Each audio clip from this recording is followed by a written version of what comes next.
Olá, obrigado por assistir ao vídeo de hoje, onde falaremos sobre pessoas que tiveram pensamentos intrusivos e agiram com base neles.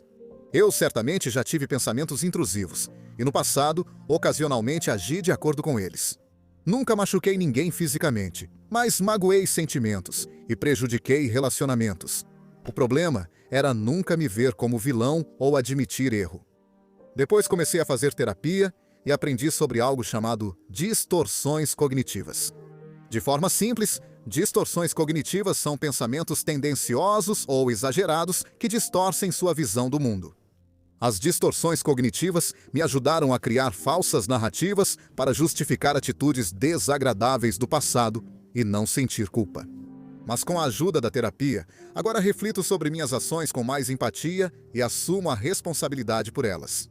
Assim, sinto-me mais confortável e meus relacionamentos são mais fortes. Posso dizer honestamente que, sem a terapia, não teria chegado aqui, pois não teria aprendido sobre distorções cognitivas. Curioso sobre como a terapia pode melhorar sua vida? Conheça nosso parceiro pago, BetterHelp. Mais de 6 milhões já foram ajudados pela BetterHelp. Eles têm uma avaliação de 4,8 na App Store. Não se preocupe, é fácil começar. Responda a um questionário e eles te conectam rápido a um terapeuta credenciado. Acesse betterhelp.com criminally listed e ganhe 10% de desconto no primeiro mês com nosso parceiro BetterHelp. A terapia é um espaço importante para refletir, crescer e promover mudanças positivas na vida. Queremos agradecer muito a BetterHelp por patrocinar este vídeo. Número 3. Gemma Lilly. Gemma Lilly nasceu em 1991 em Stamford, Lincolnshire, Inglaterra. A mãe dela tinha problemas de saúde mental e era abusiva. Quando Lilly era jovem, sua mãe abandonou a família, supostamente para se juntar a uma seita. Aos 6 anos, Lilly foi colocada no espectro do autismo e diagnosticada com dislexia. Lilly se saiu bem na escola. Ela era artística e tocava piano. Um momento crucial na infância dela foi quando ela assistiu ao filme de terror de 1984, A Hora do Pesadelo. No filme, o antagonista, Freddy Krueger, é um assassino de crianças que é queimado vivo por pais furiosos, apenas para ser ressuscitado por demônios dos sonhos e caçar os filhos de seus assassinos em seus sonhos. Embora Krueger fosse um assassino de crianças, Lilly viu algo diferente no serial killer fictício. Ela disse depois: "Ele era meu protetor quando eu era jovem. Uma criança pequena precisa de proteção, de um anjo da guarda. Eu tinha o Freddy e preferia ter alguém que pudesse me defender. Tudo é perfeito se eu puder abraçar o Freddy." Fim de citação. Aos 16 anos, Lilly publicou sozinha o livro Play Playzone. Era sobre um serial killer chamado SOS, que é uma alusão a David Berkowitz, também conhecido como o assassino filho de Sam. No livro de Lilly, SOS e seus seguidores, conhecidos como vermes, torturam e matam vítimas por prazer. Lilly era obcecada pelo livro e queria transformá-lo em um jogo de computador. A madrasta dela se incomodava com o comportamento de Lilly, principalmente por causa do livro, e queria que ela fizesse terapia. Lilly afirmou que só estava se expressando. A madrasta dela ficou tão preocupada que se mudou da casa que dividia com Lilly e o pai dela. Aos 18 anos, Lilly obteve visto de trabalho e mudou-se para Perth, Austrália. Ela trabalhou na loja Woolworths e em um estúdio de tatuagem. Em 2012, Gemma Lilly se casou em um casamento com tema de serial killer. Ela se vestiu como Dexter Morgan, da série de TV Dexter, enquanto seu marido se vestiu como o serial killer John Wayne Gacy e seu pai se vestiu como Freddy Krueger. Foi apenas um casamento de fachada. O homem com quem ela se casou era gay, e ela só se casou para conseguir residência permanente na Austrália. Em 2014, o marido dela morreu em um acidente de carro. O fascínio de Lilly por assassinos em série, reais e fictícios, aumentou conforme ela envelhecia. Ela uma vez disse a um colega de trabalho na Woolworths que estava em sua lista de desejos matar alguém antes dos 25 anos. Em 2016, a ex-melhor amiga de Lily a apresentou para Trudy Lennon. Lennon era uma mãe de 3 filhos de 42 anos. Lennon era uma submissa na cena BDSM de Perth. Lily e Lennon viraram amigas rapidamente, mas o relacionamento era estranho.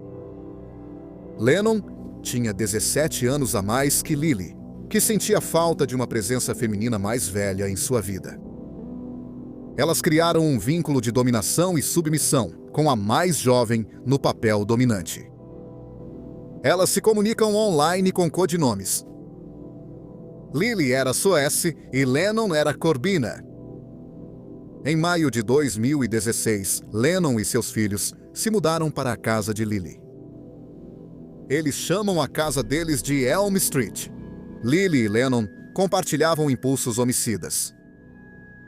Em junho de 2016, Lennon enviou uma mensagem para Lily dizendo, abre aspas, sinto que não posso descansar até que o sangue ou a carne de uma virgem gritando esteja jorrando e se acumulando no chão. Não consigo mudar essa crença de que o mundo não só está pronto para mim, mas também precisa que eu esteja pronto. Fecha aspas. Lennon respondeu, abre aspas, definitivamente chegou a hora. Fecha aspas. Lennon e Lily começaram a comprar suprimentos como água sanitária, cimento, lona plástica, facas e um grande barril de plástico. Em 12 de junho, compraram 100 litros de ácido clorídrico. Na manhã de 13 de junho de 2016, Lennon ligou para Erin Paget, de 18 anos, que era amiga do filho dela. Paget estava no espectro autista e era apaixonada por videogames e computadores. Lennon pediu que Paget fosse à sua casa para ajudá-la com o computador.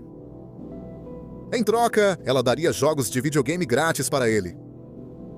Paget aceitou ajudar e marcaram de se encontrar em um shopping local.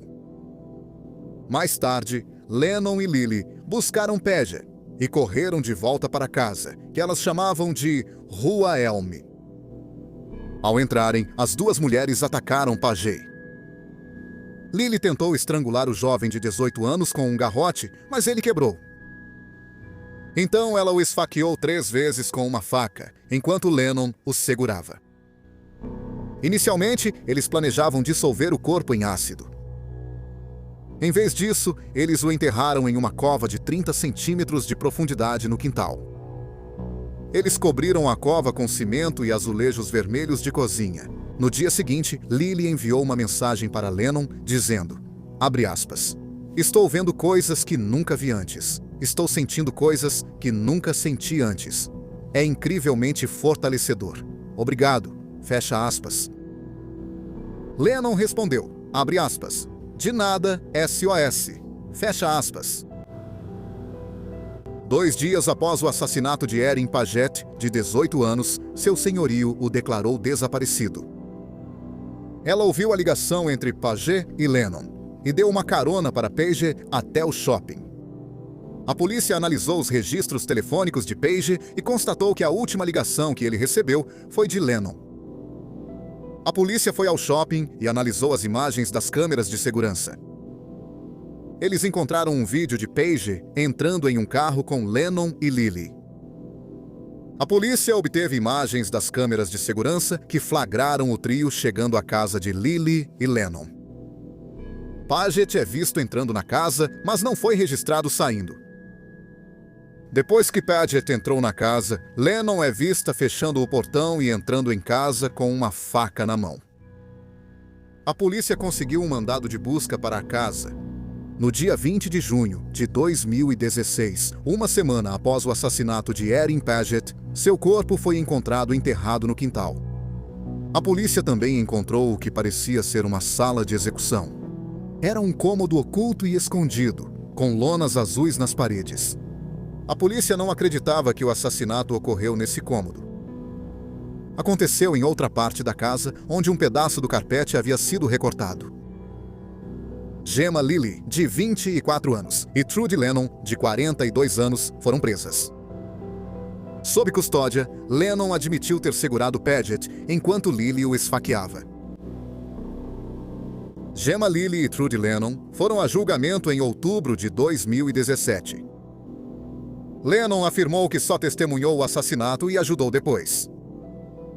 Ela admitiu que conversaram sobre assassinato, mas achava que era só fantasia. Ela nunca imaginou que Lily mataria alguém. Lily negou participação no assassinato. Ela disse que, pouco depois de Paget chegar à casa delas, foi para o quarto e adormeceu.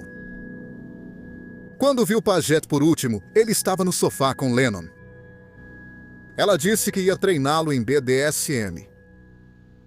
Ainda assim, havia muitas evidências contra a dupla. Não havia provas digitais de que discutiram o assassinato antes ou depois do ocorrido. Câmeras registraram eles comprando suprimentos antes do assassinato e também com a vítima, vista viva pela última vez, entrando na casa deles. Ele também foi achado enterrado no quintal. Finalmente, 5 dias após o assassinato, Lily se gabou para um colega de trabalho na loja de departamentos, onde ela era gerente, de que tinha matado o jovem de 18 anos. Após 1 mês de julgamento, o júri levou só 2 horas para decidir o veredicto. As duas foram consideradas culpadas de assassinato.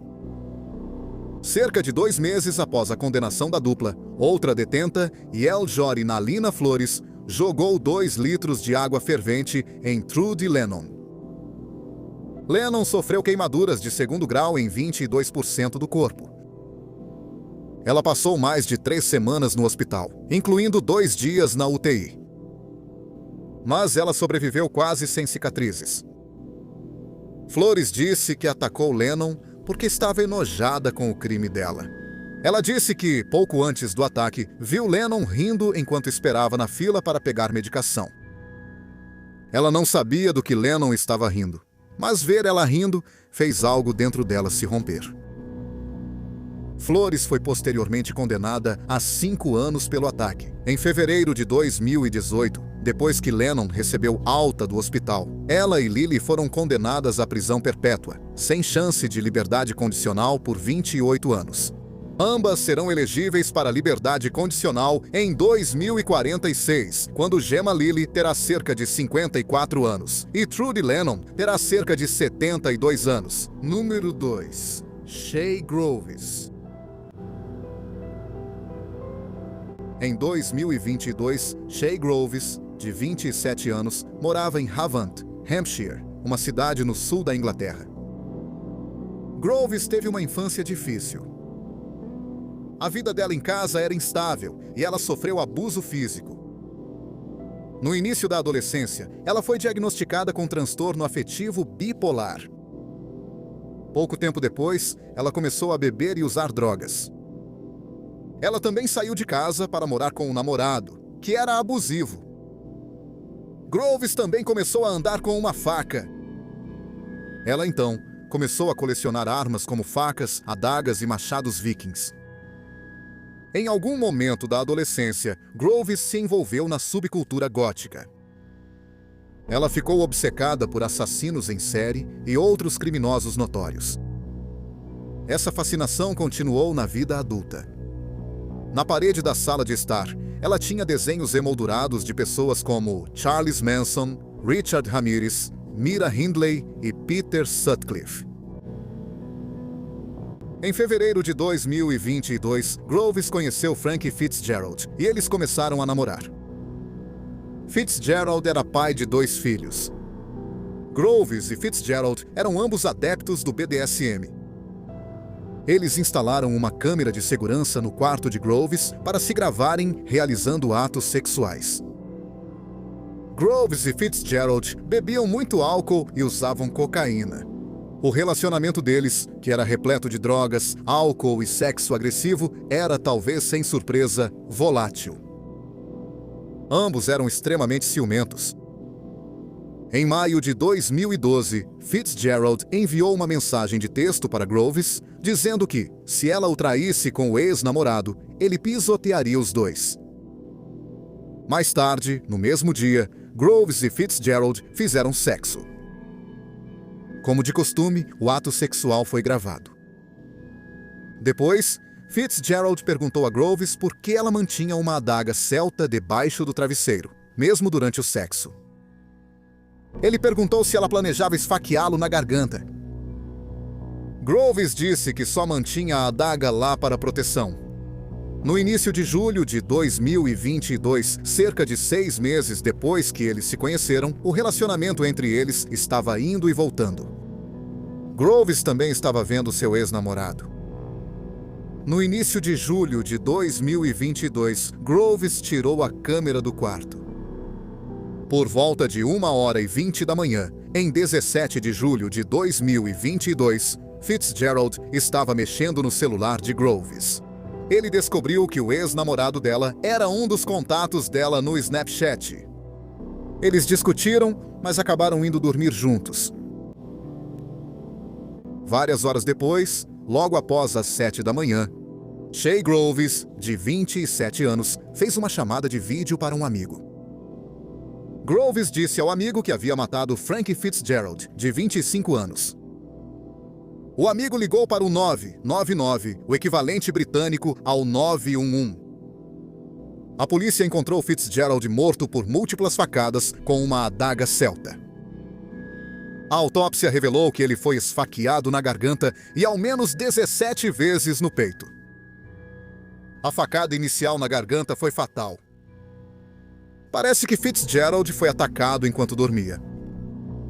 Não havia ferimentos de defesa, nem sinais de que ele tivesse se debatido. O legista também observou que Fitzgerald já estava morto há pelo menos 4 horas antes de Groves ligar para a amiga. Também ficou claro que houve tentativas de limpar a cena do crime. Sob custódia, Groves admitiu a uma enfermeira de saúde mental que matou Fitzgerald. Ela disse que o que fez foi desumano e que não merecia um cobertor em sua cela. Ela também acreditava que iria para a cadeia por muito tempo. Groves foi entrevistada 3 vezes pela polícia. Nas 2 primeiras entrevistas, ela não quis comentar. Na terceira, ela sugeriu que agiu em legítima defesa. A polícia sabia da condenação criminal de Fitzgerald por violência doméstica. A polícia falou com um amigo próximo de Groves. Ela disse que Groves reclamou que Fitzgerald era violento e ameaçou matá-la. A amiga afirmou que Fitzgerald era muito ciumento. A amiga viu mensagens de texto ameaçadoras de Fitzgerald. Groves também enviou para a amiga vídeos que pareciam mostrar Fitzgerald a agredindo sexualmente. As imagens foram gravadas pela câmera no quarto dela. A polícia analisou as provas digitais. Eles revisaram as imagens da câmera de segurança do quarto. Eles descobriram que os vídeos que o amigo viu, que mostravam os abusos sexuais, haviam sido editados. As imagens sem edição mostravam atos sexuais consensuais. Eles determinaram que Groves editou os vídeos para que parecessem abuso sexual e depois os enviou para sua amiga. A polícia analisou o celular de Groves e achou uma foto feita às 3h12 da manhã, que foi por volta da hora em que Fitzgerald foi assassinado. Era uma foto da tela do celular de Fitzgerald. Ele deixou o celular desbloqueado e Groves encontrou uma conversa no Facebook que ele estava tendo com uma garota que dizia ter 13 anos. Após descobrir que ela tinha 13 anos, Fitzgerald a bloqueou. A garota tinha, na verdade, 17 anos. Shay Groves foi a julgamento em janeiro de 2023. O advogado dela argumentou que Frank Fitzgerald era abusivo e perigoso, e Groves temia por sua vida. Groves tinha uma doença mental e perdeu o controle depois de encontrar a conversa entre Fitzgerald e a adolescente. Portanto, ela deveria ser considerada culpada por homicídio involuntário, cuja pena varia de 3 a mais de 20 anos de prisão. Assassinato era punido com prisão perpétua obrigatória. A promotoria afirmou que Groves planejava o assassinato há algum tempo. Eles observaram que Groves era obcecado por crimes reais. Eles alegaram que ela usou o que aprendeu em livros e documentários sobre crimes reais para criar uma narrativa de que Fitzgerald era abusivo. Isso incluía o vídeo que ela editou para parecer que havia sido agredida sexualmente. Eles argumentaram que, na verdade, Groves o matou pela emoção do ato. O julgamento durou 5 semanas. Depois, o júri deliberou por 9 horas. Shay Groves, 27 anos, foi considerada culpada por assassinato. Ela foi condenada à prisão perpétua, podendo pedir liberdade condicional após 23 anos. Groves poderá pedir liberdade condicional em 2046, aos 50 anos. Não se sabe onde Shay Groves, de 31 anos, está atualmente cumprindo sua sentença. Número 1. Michael Hernandez. Em fevereiro de 2004, Michael Hernandez morava em Miami, Flórida, com seus pais e sua irmã mais velha. No verão de 2003, seus pais notaram uma mudança estranha nele. Eles descreveram seu comportamento como obsessivo e compulsivo. Por exemplo, diariamente, no mesmo horário, ele abria a geladeira e olhava de um lado para o outro um número específico de vezes. Ele também precisava abrir e fechar a garagem várias vezes. Ele também mantinha uma rotina rigorosa. Por exemplo, diariamente, no mesmo horário, ele comia gelatina. Ele também ficou obcecado por exercícios físicos. Seus pais queriam levá-lo à terapia, mas ele se recusou a ir. Os problemas de Michael eram bem mais graves do que seus pais imaginavam. Ele ficou obcecado por filmes de terror violentos e death metal. Só isso não era incomum, mas suas fascinações eram bem mais sombrias. Isso incluía idolatrar serial killers, como Jeffrey Dahmer e Ted Bundy. Quando ele estava na 6ª série, ele disse a um dos seus melhores amigos, André Martin, que queria ser um serial killer. Na internet, ele pesquisou como matar alguém e sobre diferentes tipos de assassinatos. Ele imprimia artigos e fazia anotações neles. Por exemplo, em um texto impresso sobre assassinos em massa, ele escreveu, abre aspas, vai se tornar um serial killer, fecha aspas. Ele também tinha um diário perturbador. No diário, havia uma lista de alvos, que incluía sua irmã de 19 anos, Cristina, e seus 2 melhores amigos, André Martin, de 14 anos, e Jaime Goff, de 14 anos. Ele havia escrito instruções detalhadas sobre como planejava matá-los. Além de ficar obcecado por temas sombrios, Miguel também ficou obcecado pela Bíblia. Ele acreditava estar em uma missão divina para purificar o mundo por meio de assassinatos. 2 de fevereiro de 2004 foi o 14º aniversário de Miguel Hernandez. Ele estudava na escola Southwood, em Miami, e foi à escola naquela manhã. Ele encontrou seus 2 amigos, Jaime e André, e pediu para eles irem até o banheiro acessível dos meninos, no 2º andar. Ele disse que queria mostrar algo a eles. O sinal tocou e André avisou que precisavam ir para a aula. Eles combinaram de se encontrar no estábulo pela manhã. Na manhã seguinte, André esqueceu do encontro. Jamie lembrou e foi encontrar seu amigo. Quando Michael Hernandez, 14, ficou sozinho com Jaime Goff, também de 14, no banheiro, cortou sua garganta e o esfaqueou 40 vezes. Quando Michael terminou, colocou a faca na mochila e foi calmamente para a aula. Pouco tempo depois, o corpo de Jamie foi encontrado no banheiro. A escola foi imediatamente colocada em isolamento. Pouco depois que a escola foi trancada, o professor percebeu que Michael tinha manchas de sangue nas roupas. A polícia olhou dentro da mochila dele e encontrou a arma do crime. Também acharam seu diário perturbador, que trazia a lista de alvos. Michael foi preso e confessou o assassinato sob custódia. Michael foi julgado 4 anos depois, em setembro de 2008. Ele se declarou inocente por motivo de insanidade. Porém, um perito afirmou que Michael sabia o que fazia. Ele demonstrou isso ao planejar e executar o assassinato. O julgamento durou 10 dias. Depois, o júri deliberou por 3 horas e meia. Ele foi condenado por assassinato em primeiro grau. Michael, que havia feito 14 anos no dia anterior ao crime, foi julgado como adulto. Ele recebeu a pena obrigatória de prisão perpétua sem liberdade condicional. 4 anos depois, a Suprema Corte dos Estados Unidos considerou inconstitucionais sentenças obrigatórias de prisão perpétua sem liberdade condicional para menores. Em 2016, a decisão passou a valer retroativamente. Então, Michael recebeu uma nova audiência de sentença. A audiência foi em 14 de fevereiro de 2016, exatamente 14 anos após o assassinato de Jamie Goff, de 14 anos. A promotoria afirmou que Michael continuava perigoso e deveria ser novamente condenado à prisão perpétua sem liberdade condicional.